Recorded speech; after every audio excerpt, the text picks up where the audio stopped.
Just এই বিষয়টা খেয়াল রাখবেন ক্লিয়ার ক্ষেত্রে যে আবার দেখেন প্রথমে কোয়েশ্চেন মার্কের মতো অংশটা নেব, এরপর কিন্তু একদম এখান থেকে এমন ভাবে দাগটা নিব যাতে এই দিক থেকে এই পজিশনটা সেম থাকে। তাহলে দেখবেন আপনাদের দুই লেখার পজিশনটা স্যার কিন্তু পারফেক্ট হয়ে লেখাটা যাবে। লিখতে পারতেছি না।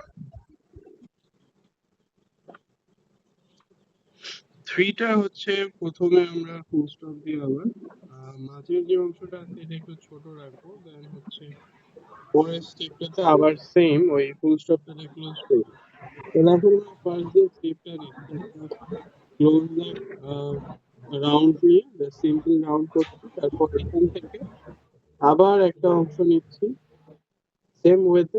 এখন যদি যদি এই দুইটাকে একসাথে করি, প্রথম স্টেপটা ক্লোজ দিয়ে একটু ছোট হবে মাঝেরটা, তারপর আবার রাউন্ড, তারপর হচ্ছে আবার ফোর্সটাকে ক্লোজ করবো, দেন এই দুই দিক থেকে যাতে সেম থাকে এই বিষয়টা খেয়াল রাখবেন। তো প্রথম স্টেপটা হচ্ছে আমরা এইভাবে রাউন্ড করছি, তারপর হচ্ছে আবার রাউন্ড করছি, এবং এই দুই দিক থেকে যাতে আপনাদের এই অংশগুলো সমান থাকে এটা অবশ্যই খেয়াল রাখবেন।